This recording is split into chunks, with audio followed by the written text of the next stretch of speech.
We are live. Hello, private practice success community. How are you guys going? Oh, I'm trying not to frown. Of course, the air is so bright. Not the air, the light is so bright. But I didn't want to come up and sit with a sunglasses. Sometimes I do that when I have no choice. But I'm like undercover and it's still so bright. Hey, how are you, Jackie? Hey, Kate. So this is what's coming in at me. Right? So from there, all the bright Queensland sunshine is coming into my eye, but I'm going to do my best. Sit here and not have a frown on my face. Maybe if I sit back, I can hide behind this bit of a, not a chair, it's like a hanging chair that I have over here. One of those that my kids use more than I do because it gets rid of some of the bright air. Anyhow, how are you guys going? What are you doing on this Saturday? It is what, 10 to 1, which means I literally have 10 plus 15. That is 25 minutes, right? To talk to you guys, because after that I have to go to an appointment with my grade 12 daughter to do some dress fittings for her upcoming formal. How exciting. Never thought this day would come, but here we are. She's in grade 12 getting ready for formal, and I'm actually very excited on her behalf because it is such a special year in our schooling, right? For me, when I look back, grade 12 to me was one of the best years of my academic life. It was that year where I really came into myself with confidence, and it was just an amazing year. And the next year I had like that was my first year of masters, which was like a dream come true for me to get into a psychology master's program. So I've got good memories from grade 12, and hopefully you guys do as well. Anyway, what are you up to today? I have just come home from a morning tea that I hosted with the lovely Grace Jeeves, who is my business and operations manager for yourpsychonline.com. And of course, if you've been following some of what we do on that page, you would know that we're currently in the process of rebranding. So we actually did a morning tea, very intimate morning tea out in Rochdale Estates here in Brisbane, to do a fundraiser for Beyond Blue, and it was really awesome to actually attend. Very often I'm not able to attend these type of events because I'm traveling or presenting workshops, and being able to be there and just talk to the community was really amazing. I really loved that. Yeah, so that's my day thus far. So I did that this morning. Now I'm speaking to you guys, and then I'm going to be off to do some formal dress stuff. But as I was driving this morning home to this morning tea, I was listening to a podcast, as you do. Okay. Hey Michelle, thanks for hopping on. I was listening to a podcast, and they was discussing lots of things, and one of the stuff they were talking about was about the whole topic of delegation. Okay, now this is not a new topic, right? Hey Michelle, nice to have you. So delegation is not a new topic. We often talk about it. I often speak to practice owners about it, because one of the biggest challenges that practice owners have, especially when they're in a growing and an expanding practice, hey Alison, thanks for hopping on, is overwhelm in terms of getting all the stuff done that is on their to-do list, right? And even though they do 10 things, it's like at the end of those 10 things, there's another 20 things on it, right? And when I often raise the issue of delegation, and sometimes they might even raise it, there's always resistance there. There's generally, I find, resistance around delegating stuff because of a lot of beliefs around, I'm the only person that can do this, I'm the only person that I can trust not to stuff this up, I'm the only person that knows how to do it, etc., etc. So although we've got this general concept of delegation in our mind, and we know it's there as a technique, maybe as a problem-solving issue, we find it really hard to actually implement it, right? Hey Karen, good to have you on here as well. And if you agree with me here, please let me know by, telling me, say, yes, Gerda, that happens to me. I think that, the first thing that we need to do is acknowledge when we have some of those beliefs that stops us from implementing strategies that can actually be of assistance to us and help us and make our life easier. All right, very often it's the mental block, that unhelpful belief that stops us. However, I agree that in some instances, those beliefs, depending on the issue we are talking about, depending on the task, might actually be true. Okay, very important. Doesn't mean you have to do it as well. So as part of this podcast, they were also talking about, really coming from delegation from a different perspective. And that is from really seeing it as I said, different perspective, because I think what happens, if I think of myself, when I delegate something to someone else, there is those things about, can this person do it? Will they be able to do it as well as I can? And then most of the times there's guilt, especially in the early days, right? When I was still getting used to doing this and doing this well. Guilt about, oh my goodness, that person is just as busy as I am. They might even be busier than I am. How do I delegate this to them? Does that mean that I'm too lazy to do it? Because they don't know what's on my to-do list. So I might ask them to do this thing and they might go, geez, Gerda, why don't you do that yourself, right? I've got all this stuff on my to-do list, because they don't know what I have. So I had a lot of guilt in the early days when it came to delegating. And if you agree, give me a love heart, give me a like. Thank you. Who was that? I didn't see. It was too quick. Thank you. So I would have a lot of guilt. So what's the easiest way to avoid guilt would be not to delegate and just to do it myself, which means the overwhelm sticks around. Not only that, thanks Jackie for the love hearts. Not only does it stick around, but it gets worse, right? Because if you are in a growing, expanding practice, even if you are in your practice as a stage where you've gone, you know what? I don't want to grow, I just want to consolidate. Even consolidation has lots and lots of stuff to do, because generally when you're in a consolidation phase, you would do stuff like review policies and processes and look at systems, make sure that it's traveling as efficiently, time and money efficiently as possible, that you're being as productive as possible, that you're really investing time in building the culture of the practice, where you might be reviewing even some of your products. All of that is still consolidation, right? Although you might not be adding team and stuff like that, you're still consolidating. There's still a heck of a lot of things to do. So delegation is therefore not as simple as it might seem. It seems so easy to say, oh, just give that to somebody else. But it's that unhelpful beliefs, it's the emotions that goes with it, right? The guilt and the stuff that's very often stops us from taking action on it.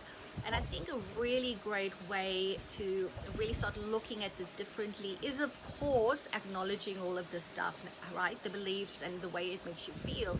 But then also going that, you know what, when I delegate something to you, it actually says a lot about the trust that I'm putting in you. Okay, so yes, you might be getting something else to do on your to-do list, but if I'm asking you to do that, especially if I'm your superior, so to speak, if I'm the business owner, the principal psych, your senior, your line manager, I'm showing immense trust in you to do it, okay? Immense trust. And even if you don't have all the skills and expertise or experience to get that specific task done, okay, I'm also giving you now an opportunity to learn that. To maybe go, oh my goodness, maybe I need to speak to Gerda and ask her, just talk me through exactly a bit more, give me maybe some more pointers, or maybe where can I go and read up more about this? Do I need to watch a YouTube training? It gives them an opportunity to grow and to develop. So it's not only about freeing up your time and crossing off stuff on your to-do list. When you delegate properly, and you delegate the right thing to the right person, and you communicate it properly, you are giving that person an opportunity to grow and to develop in their role. Okay, yes, of course, you want to be mindful of how big is that person's to-do list, right? Because also what often happens in a small business like our practices, when there's only a couple of key people, you only have so many people to delegate to, right? So you want to make sure that you don't burn out those people. Just like you don't want to burn yourself out, you don't want to burn them out, right? So you need to all really get together and go, what is the best time management strategies that we want to follow? How can we master our time better together? Where are we being productive? Where aren't we being productive, right? Hey, Amanda, glad to have you join. So I think that's really important, because if you as the business owner struggling with time mastery and managing your time, which really comes down to self-mastery, right? We know that it's self-mastery, because we need to have the discipline to not get distracted, to not procrastinate, to actually delegate, to follow up, etc., etc. So it comes back to self-mastery. And if you are struggling, I'm thinking a lot of your team members are going to be struggling. So why not invest together in having a bit of a mini supervision session if it's clinicians and they're struggling with their case notes and prepping for clients and research, etc. Maybe you have a bit of a PD training day with your clinician team if they are really struggling to stay on board with things, because very often it's the systems behind us that hasn't kept up with the growth of our business, right? So I think another message here is that if you are struggling, your team's probably also struggling, and it either tells you that it's time to maybe outsource certain activities that can be outsourced. Maybe you need to hire more support people into your team. But before you do any of that, you want to start with the first step, and that is about looking at what is the underlying systems and processes that we are currently following. Perfect example, a couple of years back, it was probably like 4 years into me having my practice, and I then already had 2 private practices. I was still doing the books for both practices using an Excel spreadsheet. Do you know how long that took me? Like forever. And my op was around that time. Xero wasn't there. I didn't even know about it, because sometimes you don't know what you don't know, right? Until I spoke to my business coach, and he went, "This is just crazy, Gerda. This is just crazy. We need to get with the times." And so we did, right? And now when I even think, Xero is just amazing. It's so fast, quick, and easy. And the thing is, if you've always been doing things in a certain way, it's really hard to catch yourself and go, hang on, maybe this is now considered old school. Maybe this is now considered out of date. I don't think the neighbor's dog is appreciating my live stream. Rude, very rude dog. My dogs, all 3 of them are super quiet, behaving. All my 3 kids are super quiet. No interruptions yet. And I actually, on a side note, normally I would tell my husband, I would say, Henny, I'm going onto the deck, I'm going to do a bit of a live stream, right? Please make sure the kids don't interrupt me. Today I thought, I'm not even going to bother, because whenever I do that, I can rest assured that somebody's going to come and video bomb my live stream. So I thought today I'm not going to tell him anything, and see, nothing has happened. Nothing has happened. Michelle says, yes, Excel is painful, most certainly. And that's just one example, right, Michelle? So it's really about looking at all the systems and processes. So if you're struggling with time management, you need to first check the systems and processes. Then you need to check, do I have sufficient staff to do this? If we can see that all the systems are good and have kept up to date, maybe consider outsourcing if you're not at that point where you actually want to hire in people, right? And then coming back to delegation, you as the practice owner need to relinquish control over tasks that you might think you can't control, you can't release, okay, because of that sense of I'm the only one that can do this, because you want to put that faith and trust in this person to say that I believe that you can do this. I believe that you can step up and actually fulfill this task. And they can do it, even if they do it to an 80-90% level, they're learning, right? And then you only need to step in at the 80-90% mark and do the remaining 20 or 10%, and then give that person feedback and say, so this is the stuff that I added in, this is the stuff that I maybe changed and adjusted, and then they will learn in that process. And very often, of course, another big justification that people give me for not delegating is they go, but I can do it so much faster. Okay. And of course, I've been there, done that, right? This was me before I got a personal assistant. I was thinking, I can do these things faster. I would be complaining how busy I am. I would be always saying, oh, I've got all this stuff and I can't grow or scale because I really just need somebody to look after the paperwork, admin side, because that's the stuff that I don't like doing.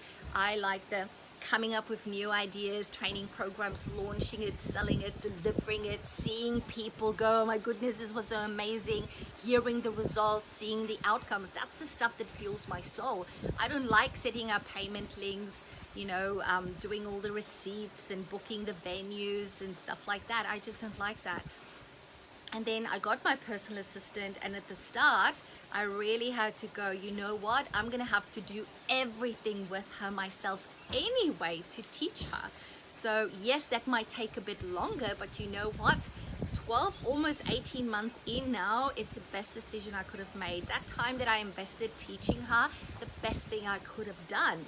And the time that I have now saved as a result of being frustrated for probably a month or so during that teaching stage, where I sat like next to her, literally 2 laptops together on the same desk, and saying, okay, this is what we're doing now, this is how I do it, I want you to call so and so, this is what you need to tell them, and I sit with her.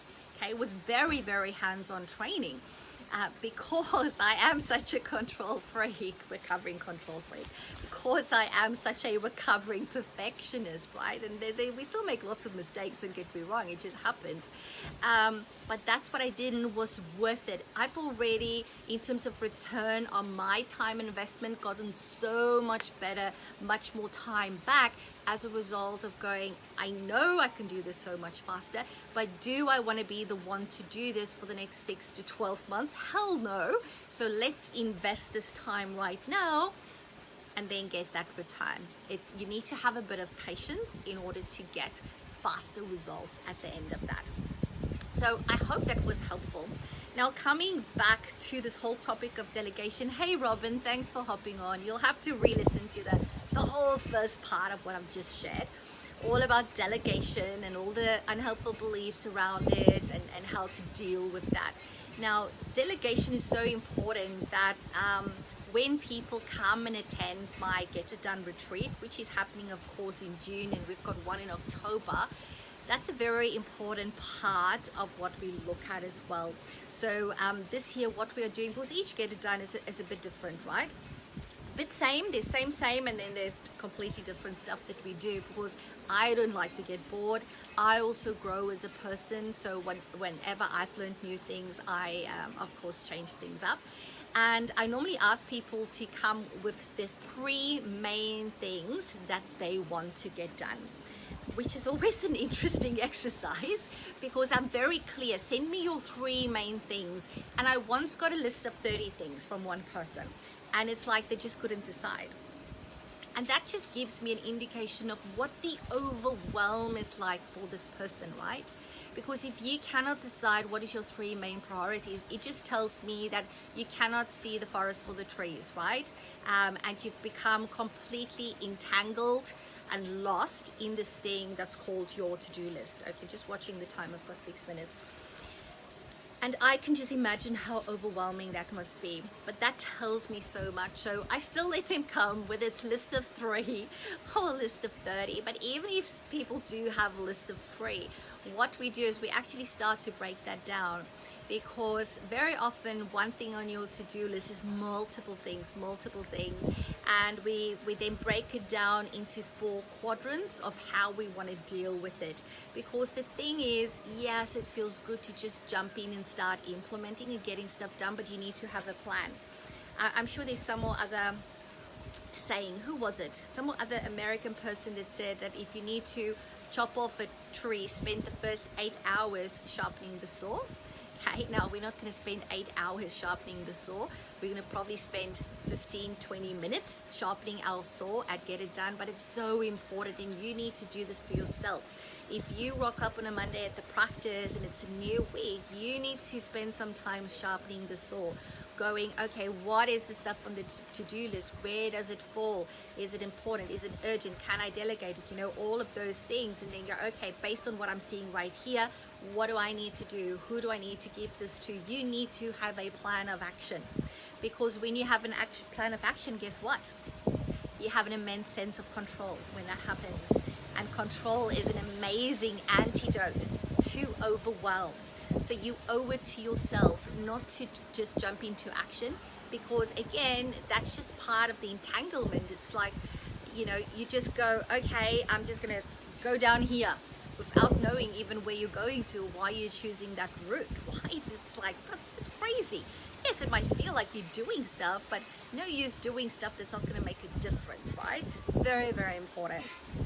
So if you do feel like you entangled in your to-do list, completely overwhelmed, or maybe you just know that, you know what, I need to give myself a space. Hey Michelle, how are you? Michelle from the Gold Coast. If you feel that you need that space, why not consider coming in and attending the Get It Done retreat? You know, I started running the Get It Done retreat because I was having a need. I had this need of, where can I go to do something like this? And I'm actually yet to find something. Okay, of course Tess ran her retreat last year, which I attended, but at that time when I started running it, was, I think this might be year 3, was it year 4? I think that we are in year 3 of Get It Done retreat, because at that time I was looking for a space where I could spend time with other like-minded business owners just to get shit done. Not like to do a specific activity. You know, there's a lot of them that does, oh, it's a yoga retreat, so we're going to do a lot of yoga. It's you know, come and get this one specific task run. There's a lot of book writing retreats. You know, I've done a book writing retreat. I just wanted a place where I can go and do my list, right, and get things done. And it's so interesting that I often consider just booking myself into a hotel, but it's not the same.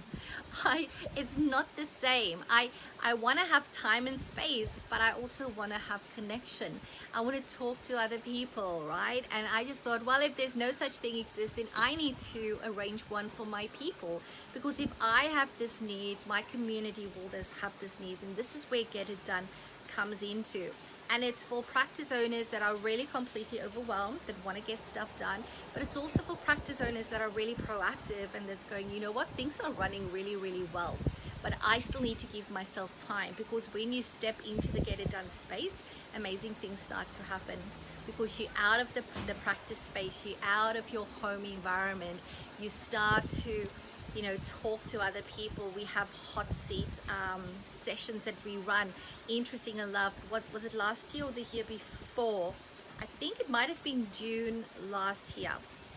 We had a practice owner, very well established practice owner in attendance, and their biggest issue was they're in a rural town, lots and lots of clients, really hard to attract the workforce to that rural town because it is very rural, and etc, etc. And during her hot seat, this was her hot seat question, and the input from the group was so amazing. To make a long story short, they said that, well, what you need to do is mobilize the politicians for funding, okay?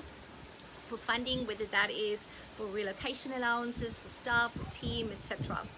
And it was such an amazing thing to see, the light bulb that went on.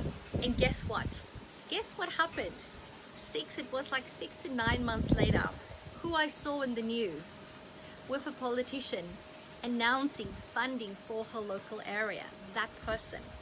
And it's not the Get It Done that did that, hey? All credit goes to this practice owner for doing it, for stepping up, for advocating, for being the voice for mental health, for being the voice for her community. But it's the Get It Done hot seat that sparked it. And I get goosebumps every time I think of it. You know, that sparks it, where you sit around a table with other practice owners and they go, do this? Yes, of course you can do this. It's when you have your peers not giving you permission, but giving you permission, but believing in you. Sometimes, you know, when we need to do something that's scary, where you need to step up and really advocate, it helps to know there's other people that has your back, that gives you courage, where they go, of course you need to do this. This is the best thing. And I remember that hot seat, and the people that were there will also be able to remember this. It got so like energetic. I don't want to use the word heated. It sounds like we would argue, but the energy was so high during this hot seat because everybody was so passionate about making a difference. And yes, this is what you need to do. And that practice owner took that wave of courage, of belief, and of conviction and energy, and they did it. They did it. And that is the magic that happens when you come to get it done. That's the magic that gets sparked, and it will never happen if you don't put yourself in an environment like this. So this is your official invitation again, because I'm sure I've invited you before, to come to get it done. Interestingly enough, we still have 3 spots available for each retreat. So 3 still for June, and October is proving to be so popular. I mean, it's long in advance, and we only have 3 spots left for October. It is an intimate group. Last year, October sold out completely. So be sure to check out the website. I'll put all the details in the comment section. I would love to host you. I would love to see you. Last year, somebody attended in June. She knows who she is. I'm sure she's going to be watching this. And she loved it so much that on the last night, she booked for October. So she's done Get It Done twice last year. We have people that come once a year, normally to the October one, like regulars, where they have their check-in, their anchor, their momentum for the next year to do a lot of planning and stuff. It's just an amazing experience. It only happens twice a year, so please don't miss out. There's 3 places left in each retreat. Hop onto the website, get your place secured. If you've got any questions, please ask me, and let's get some shit done. I'm gonna love and leave you. Oh, I'm running 2 minutes over time. Gonna run and leave you. Need to go do some formal clothes fitting. Have a fabulous Saturday. Love speaking to you on a Saturday. Don't often do live streams on a Saturday, but I thought, you know, I was just like in mental health mode, so I want to come speak to my fabulous practice owners, because Get It Done is good for your mental health as well, right? And for mine. I love it so much. So it's really, really amazing. I'm going to speak to you again soon. Have a fabulous day, fabulous weekend. And remember, as always, all you need to do is say yes to your very own ultimate level 5 private practice. Bye for now.